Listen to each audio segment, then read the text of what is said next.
This is Vincent Price. It made the headlines, of course. Wife killer pleads for death. Ludlow Case, a nice guy who before the tragedy had done nothing more violent than crush an ice cube, had killed his wife, choking her to death. It made the radio and the television news. Listeners were informed, Ludlow Case, confessed murderer, goes berserk in court, hysterically demanding his own execution. I deserve to die. There was bedlam in the courtroom until deputies managed to grab Ludlow Case and restrain him. Ludlow sobbed pitifully and mumbled that his wife was a good woman, a fine woman, repeating it over and over, crying that he loved her and she loved him. But he killed her and wanted only to die. He even asked for a knife or a gun so that he could do the job himself. Well, Ludlow got his wish, the death penalty. It was over. Yesterday's news. The Sob sisters stopped speculating as to what bizarre set of circumstances could have led the big, heretofore gentle man to kill the good woman he professed to love. The defense lawyer went ahead with the usual appeals. Ludlow too indifferent to even realize what was happening. As far as the public was concerned, the case was closed. The execution would be covered, of course, but it would be routine. And then, 3 short days before he was scheduled to die, the man who had begged for the electric chair asked to see his lawyer. It was urgent. Something horrendous had happened. He had to see his lawyer right away, right that minute. And that's only the beginning of our story.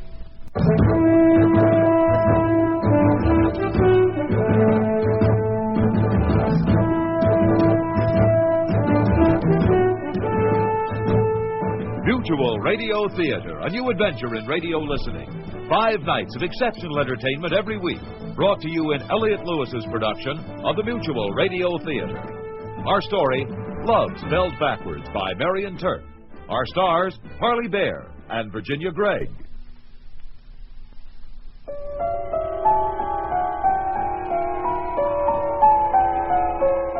Attorney James Folliday could not comply with Ludlow Case's demand that he see him right away.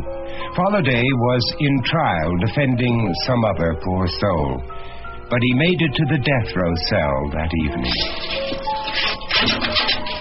Hi, Lud. You okay? Lud, it's me, Folliday. Come on, Lud, snap out of it. He didn't come. I'm here. I came as soon as I could. I need him and he won't come. Lud, get up. Move around. Leave me alone. I want my lawyer. What do you think you're doing? Keep your hands off of me. You're out. Oh, it's you. Well, about time. I'm sorry I had to do that. You're really out of it. So you finally got here. What's the problem, Lud? Problem? I'm sitting here on death row. That problem enough? In a few stinking hours, they're going to march me down that hall, strap me in that chair. You think I don't care? I did my damnedest. You know that. You've only got yourself to blame. All you did was scream that you were guilty, that you wanted to die. I changed my mind. Well, how come? All during the trial, you had this passionate flirtation with death. Well, why the turnabout? I got reasons.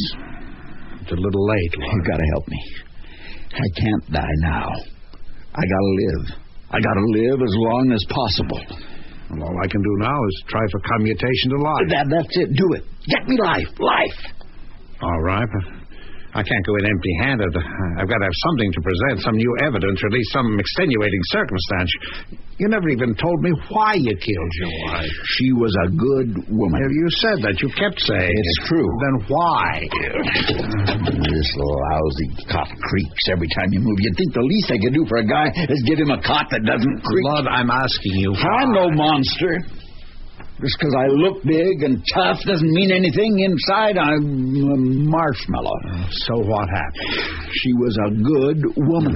Lud, try to understand. You'll have to give me something to work with. All the time we were married, she never yelled or screamed or cussed me out. I'd get uptight, but she'd stay cool, calm, and chock full of love. Well, a minute ago you were fighting mad. Now you're going dreamy on me again. I've heard all this stuff. 100 times I've heard it. She was the perfect wife, the greatest housekeeper, the most fantastic cook. Her souffle never fell. I mean, never. Okay. She was too good to be true. So why did you kill her? She loved me. Go figure, women. I never thought I had a chance with her. I'm just a slob. But she loved me. We're not getting anywhere, love. She did everything for me. Bought all my clothes, laid them out for me in the morning, got up early to fix my breakfast. So? Her name was Ebol, Yes, it's an odd name. Well, don't you get it? E-V-O-L. Love, spelled backwards. Oh. Her mother's name is Legna. Legna. Try spelling that backwards. Oh. When Evol was 12, her father killed himself. Well, you never told me that. Nobody could understand why. He seemed to have everything, especially the perfect wife. Well, go on. One day he came home from work, drove the car into the garage, turned off the motor, put a gun to his head, and pulled the trigger. Good Lord. Every night when I drove home from work, I'd think about him. I'd put the car in the garage and sit there for a while. I bought a gun, kept it in the glove compartment. Sometimes I'd take it out, raise it to my temple, but I never had the guts to pull the trigger. So I'd steel myself. Because I knew she'd be there waiting with a great big smile. Was your day full of love? She'd ask. It's cute. I thought so too, at first. And I'd answer, well, not exactly, but the night's going to be. And I'd take her in my arms, and she was all round and soft like a rag doll. Lud. Like I said, way back at the beginning, I never thought I had a chance with her. It didn't enter my mind to ask her to the senior prom. I went stag with Brad and 2 other guys, and she was there with Willie Pomeroy. She was all rosy pink and white in a fluffy kind of dress. She looked good enough to eat. I couldn't keep my eyes off her. But I'd never had the nerve to ask her to dance. Then, towards the end of the evening, she walked right up to me. Hello, Ludlow. Hi. Aren't you ever going to ask me to dance? Who, me? Ludlow Case, don't you like me? Even a little? Sure, You really want to dance with me? Oh, silly. Come on.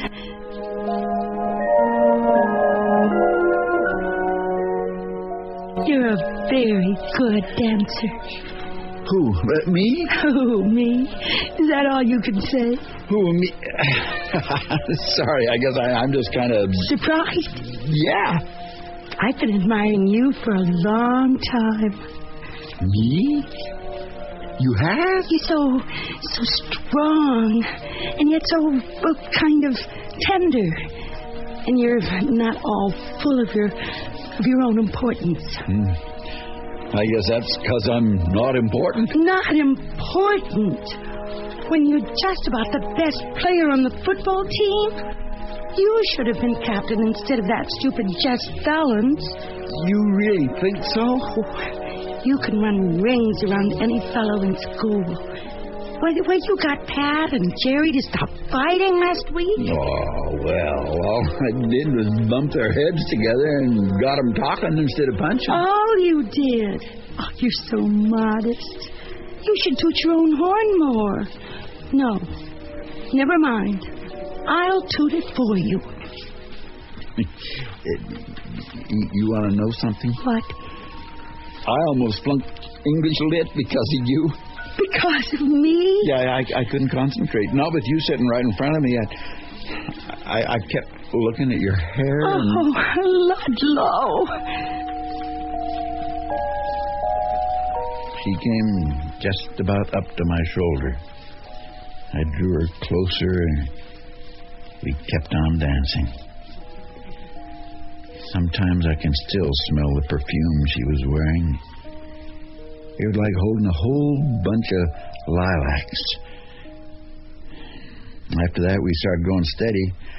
I got a job in a hardware store and went to night school to learn bookkeeping. And when they made me assistant bookkeeper at Johnson's Lumber Company, we were married. She was the one who proposed. If she'd waited for me, I'd still be trying to get up the courage.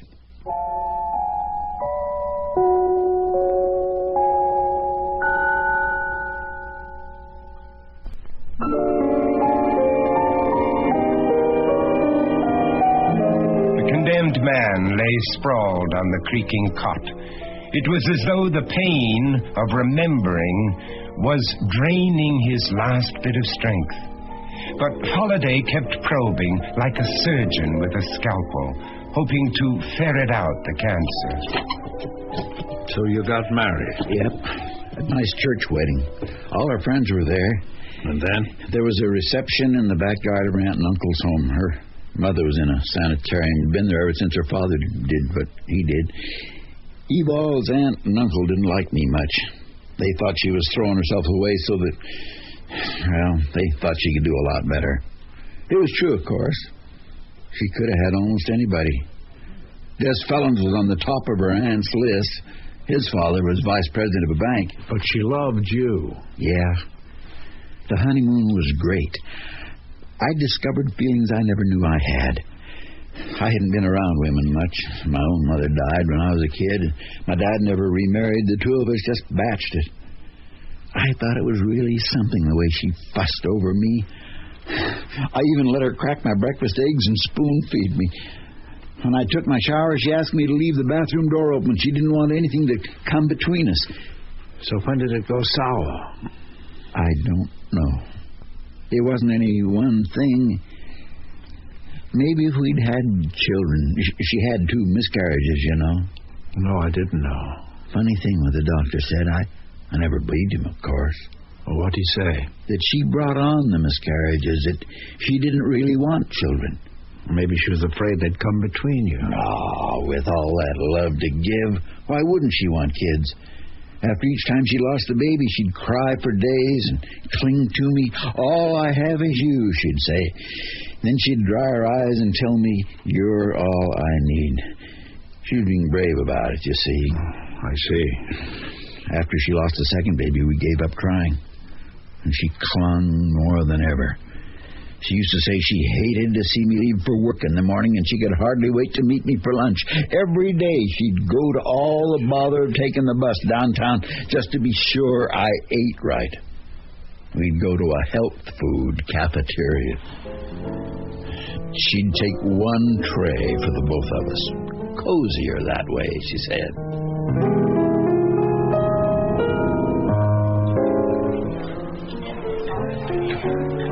Darling, doesn't that carrot salad look divine? Looks like carrot salad. I can't stand it, especially with coconut and marshmallow. Carrots are good for you. They're chock full of vitamin A. I have a great idea. Let's live dangerously and eat something sinful.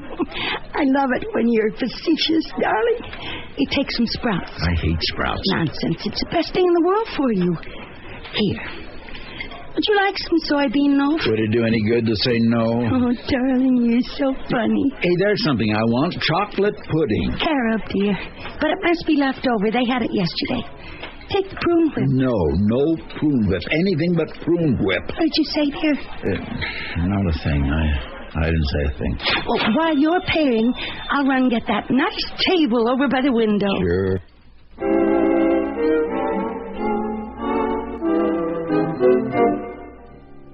Isn't this a lovely table? Absolutely. How was your morning, honey? Okay. Pete wanted me to have lunch with him. Oh, he could have joined us. Here? You couldn't pull him in here with a tractor. He's strictly a hamburger and beer man. Oh, well, you must insist he come sometime. He should learn to eat right. I'll tell him you said so. His wife should take better care of him. He's not married. Well, Someday he'll meet a real nice girl, and then all his troubles will be over. Why don't you ask him for dinner now and invite Mabel Quigley? He's got a girlfriend. And anyway, you don't want to waste your elegant cooking on him. Why, he wouldn't appreciate it. Darling, don't talk with your mouth full. And don't put so much margarine on your roll.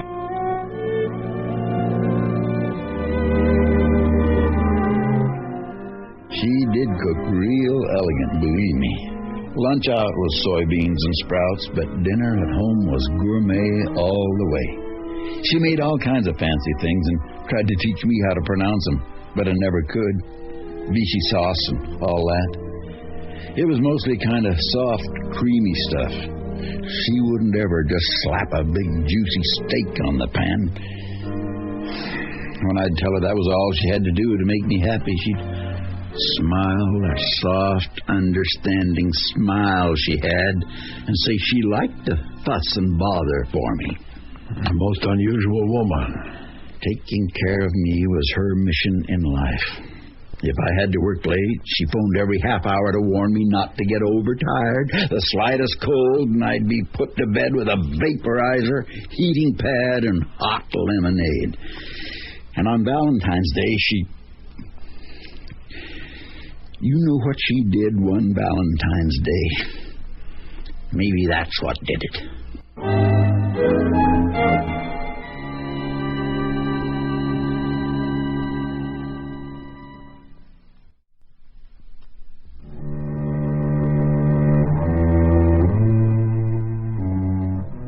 Love. Who can fathom its many guises or control its power? Like all power, love has the capacity to heal and also to wound. What was it Evil did to Ludlow on that Valentine's Day, the day of love? To find out, we go to the offices of Hunter and Company Builders, where Ludlow had a desk in a very large room that accommodated bookkeepers and accountants. A messenger boy is walking towards Ludlow's desk. You Mr. Ludlow Case? Right. I got something for you. Okay, where is it? It's downstairs. See, it's kind of big, so I didn't want to lug it up here till I was sure. The address was blurred. So what is it? Mr. Valentine, sir.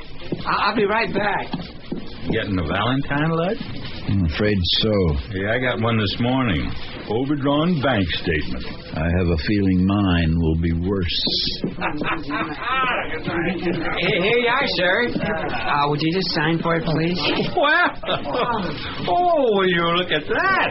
Hey, that's as big as I am. A great big red satin heart. Hey, what's the ribbon say? Evie loves Lud. Oh, ain't that the fits? Get that thing out of here. No, you haven't seen it all, sir. See, there's this round box in the center, you see? And you're supposed to open it. I've seen enough. But that's the main attraction. See, you open the box, and then a Cupid doll springs out. A Cupid doll? And she talks, too. Here, I'll do it for you. Kissy Boo, I love you. Kissy Boo. Are you going to get that thing out of here, or do I have to smash her? Yes, sir. Right away. I'm just doing my job. I'm sorry about that, sir. Kissy Boo, I love you.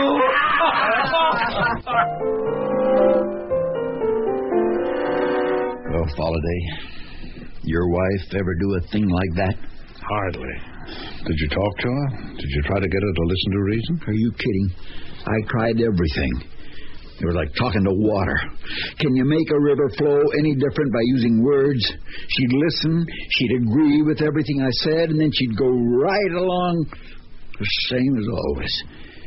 In desperation, I got the idea that maybe if somebody else talked to her, a professional, maybe even a psychiatrist. Sounds like a good idea. Or, of course, I couldn't come right out and say I thought there was something wrong with her. I had to make her believe I was the one needed a head doctor. How'd you do that? Well, I'd been having the same kind of dream almost every night.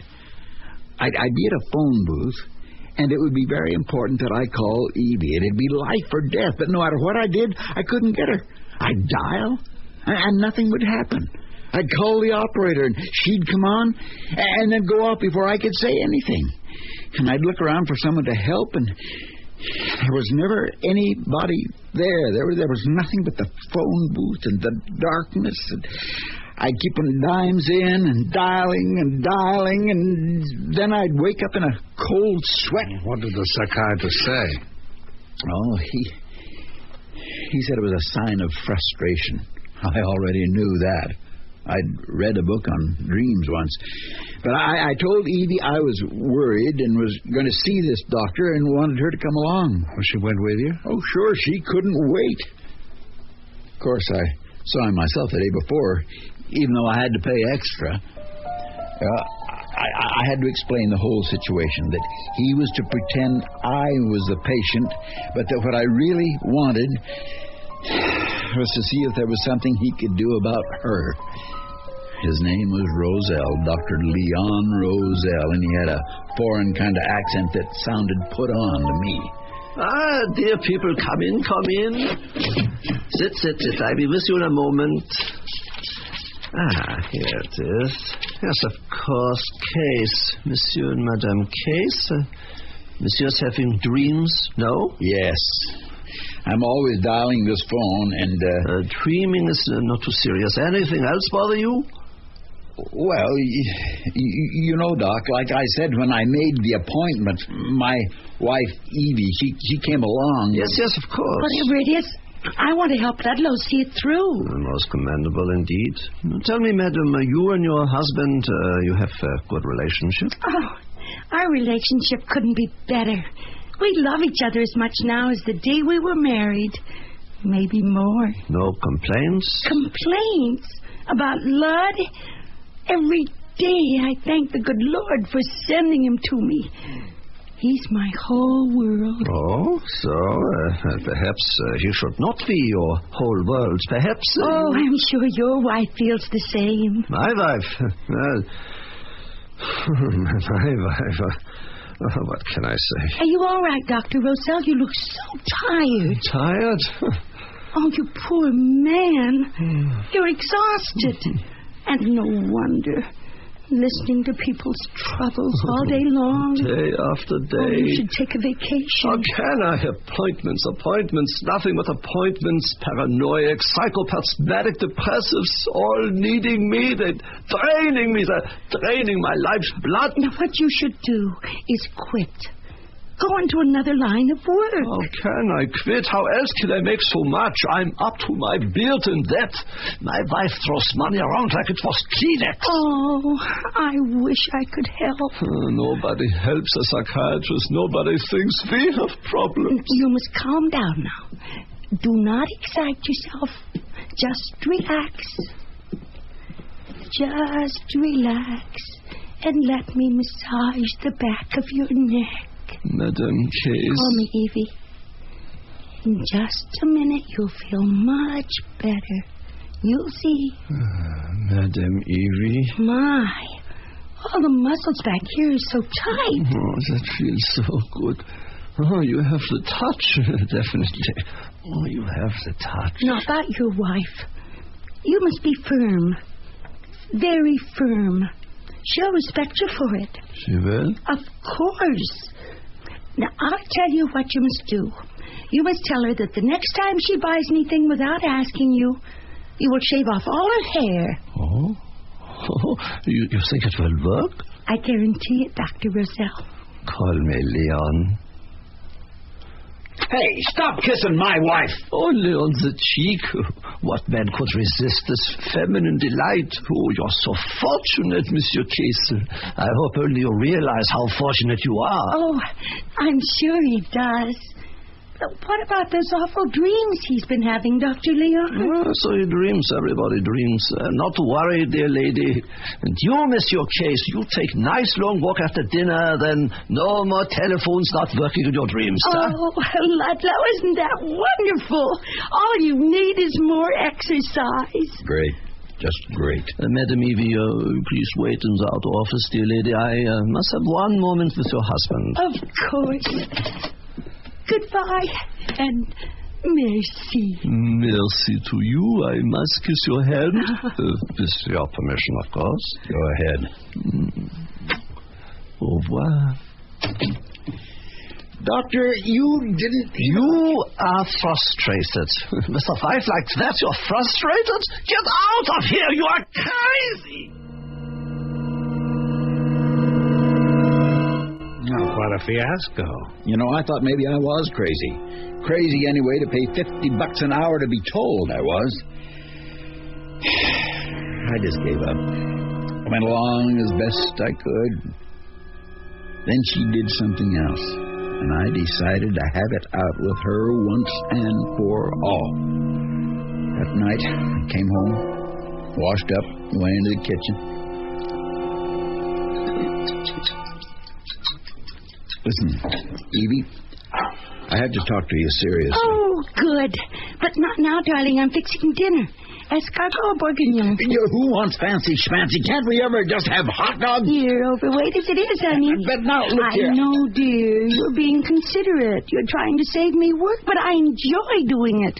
For you. I am not being considerate. I'm trying to talk to you. Evie, I'm not a baby. I'm not your child. I'm your husband. Of course you are, dear. What a silly thing to say. Well, you treat me like a child. You embarrass me. Oh, I would never do that. I know you don't mean to, but you just don't seem to realize how humiliating... Hand me that big spoon, will you, darling?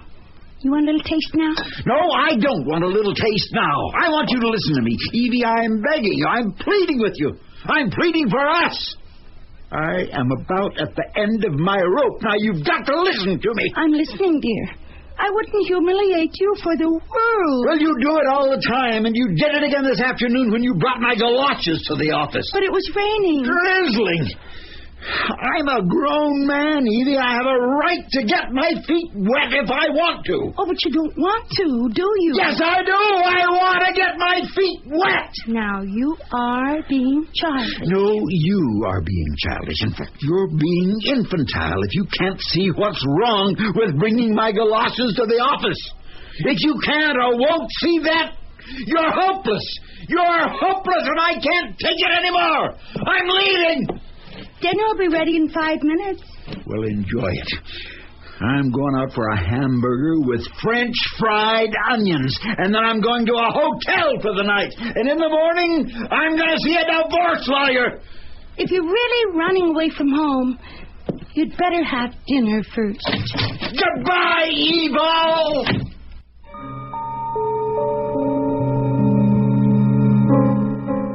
You actually walked out on us? Yeah. But I went back. I had the hamburger and the onions, and I dropped in at a drugstore for some antacid tablets. I was within a couple of blocks of our house when I heard the siren. My heart started pumping like mad. Somehow I knew the siren was for Evol. I got this dank feeling like my gut was just a big hole and I was being sucked into it. By the time I got to the house, they were carrying her out. I grabbed hold of one of the medics. He told me she'd taken a whole bottle of sleeping pills. I rode with him to the hospital, and I paced the emergency waiting room while they pumped out her stomach. I hadn't tried to understand her. She'd lost her mother and father when she was a kid, and I guess she was scared she'd lose me, too. It was a long wait. And then when one of the doctors came to tell me she'd be okay, he looked at me like I was some kind of villain. Mr. Case? That's right. How is she, Doc? Is she all right? Well, fortunately, the ambulance got to her in time. You're a very lucky man, Mr. Case. Oh, yeah, I'll say. Your wife is a wonderful person. Her first thought was to protect you. The moment she regained consciousness, she said you were in no way to blame for what happened. Well, It's just fortunate that someone called. A neighbor, perhaps. You'll want to thank whoever it was. Oh, sure. Can I see Evie now? Mm-hmm. For a moment.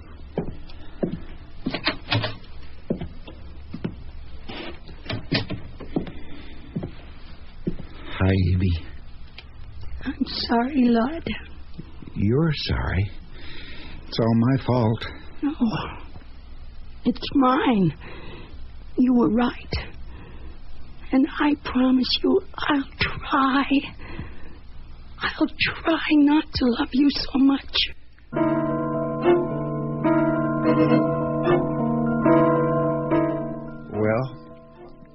that just tore me apart. What do you do with a woman like that? Well, did you ever thank the neighbor who called? Let me in, you know. I never could figure out who it was. Evie said she didn't know. When we got home, she told me again she understood what I'd been trying to say and that things would be different, but they never were. I just tried to accept it as best I could. She just didn't have it in her to change. Well, we all have our hang-ups. I guess so. Maybe if I hadn't gone on the camping trip, but, oh, Lord, how I wanted to go. I can't remember ever wanting anything so much, except maybe my first bicycle. There were 10 of us, guys I used to pal around with in high school. Every year in September, we'd go up to the mountains for a weekend. But I hadn't gone with them since I was married because Evie was afraid I'd get snake bite or poison ivy or something. That year, though, Brad, my buddy, kept insisting. One night he dropped by the house unannounced to try to talk me into it. Maybe if he hadn't, everything would have been different.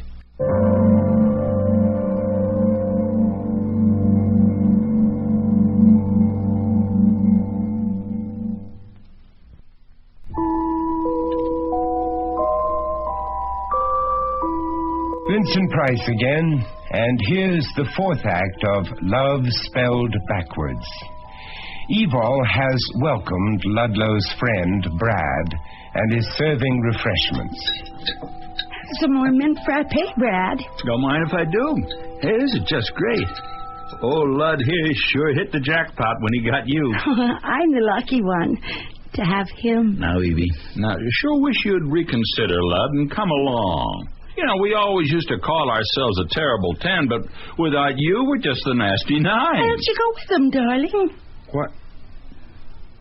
What'd you say, Evie? Why don't you go on the camping trip with your friends? It would be a nice change of pace for you. You've been working so hard. But I know you're worried about leaving me, but I'll be just fine. I'll wash my hair and hem up those curtains. The first thing I know, you'll be back. You mean it? Well, sure she means it. Like my Alice can't wait to get rid of me for a couple of days. I promise to keep all the doors and windows locked at night, so I'll be perfectly safe. It sounds like she was trying to change. Yeah. She sent me off with a brave smile and the world's largest first aid kit. Golly, that was a beautiful spot. Only a couple of hours from town, but like a whole different world. I hadn't felt so good, so relaxed, and I don't know when. The air was crisp, and you could smell the pine trees, and I felt, well, how would you say it? Attuned. Attuned to the guys and the earth and the stars. Attuned to God Almighty. It sounds great. We were sitting around the fire that first night singing and laughing and telling jokes. Okay, guys, okay, therapy time. Our annual Tell Your Pals What's Bugging You session. Now, here's where the terrible 10 let it all hang out. Come on, Lud, you go first. It's only fair seeing you missed so many. Well, I'm sorry to disappoint you fellas, but right now, nothing's bothering me. Right now, I'm the happiest guy in the whole world. Hey, what do you mean coming up here happy and making us all look bad? Well, I got something to gripe about. My boss. You want to hear what he did to me? Yeah. Don't answer that, guy. Well, he brings his punk kid in, tells me I should teach him how to run the repair department. I tell him, you want your son to run the repair department? That's fine, but count me out. I tell him I'm not teaching nobody how to put me out of work. Hey, attaboy, Fred. The boss, he says, hey, wait a minute. He's not putting me out of work. He doesn't really want Junior to run the place. He just wants him to think he's running it. Seems a kid can't hold a job, and the boss figured it's because he's got no confidence. Well, I'm about to enlighten him that what the kid really hasn't got is brains. But the boss gets real chummy, takes me out for a drink, and asks me to please as a special favor to help him out. Hey, he sure knows the way to your heart, old buddy. So now I got this nitwit on my hands, and with everything else I have to do, I got to keep an eye on him so as he doesn't get some car's wiring all fouled up and maybe kill somebody. Well, fellas, What do you think of that? You got trouble, all right? Yeah. Hey, look out. There's a car coming right at us. Hey, look out. Turn, get out of here. What the hell? The chat. Holy mackerel, what a driver. Who the hell is it? Looks like my car. My God, it is my car. Evie, is that you? What are you doing here? What's the matter? What's wrong? That's all. Evie, come on, get out of the car. You all right? Oh, dear. Did I hurt anything? Just totaled our tent, that's all. Besides scaring the pants off us. Oh, I'm sorry. Evie, what is it? Is it my dad? Did he have another attack? No, dear. Your daddy's okay. And even if we weren't, I wouldn't come up here and ruin your weekend by telling you. Well, what happened? Can you put the tent back up, boys? Will it be all right? Well, we'll try. It'll be okay. God's sake, are you going to tell me what you're doing here? Oh, I just came to bring you something you forgot. What did I forget? It's all right, dear. I brought them. Here. You know you have to take your vitamins.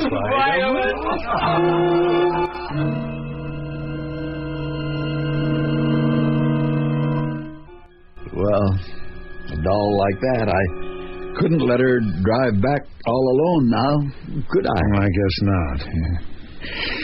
It was about 2 in the morning when we got home. We went into our cozy, neat as a pin house that Evie had decorated so it looked like it could have been in a magazine. But that night somehow it seemed strange. Alien. As though I'd never seen it before. Evie said she'd fix me a nice hot cup of milk. Then she came over, raised her lips for a kiss. I don't remember doing it. I don't remember my hands at her throat or her body going limp. I don't remember anything except a kind of wondrous sense of freedom.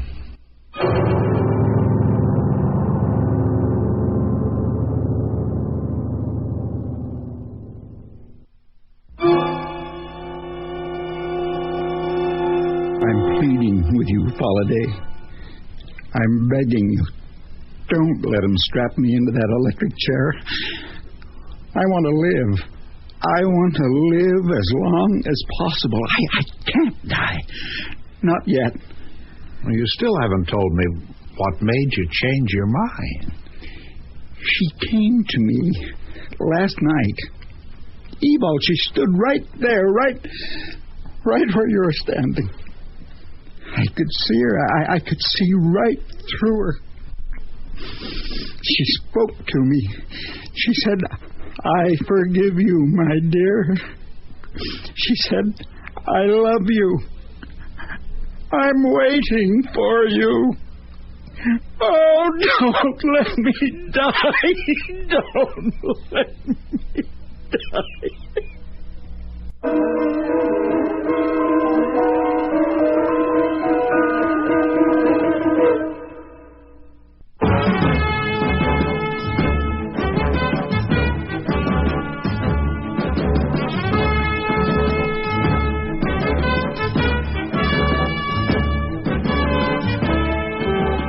The Mutual Radio Theater is brought to you 5 nights a week at this time. Tonight's original radio play, Love Spelled Backwards, was written by Marion Turk and produced and directed by Fletcher Markle. Your host was Vincent Price.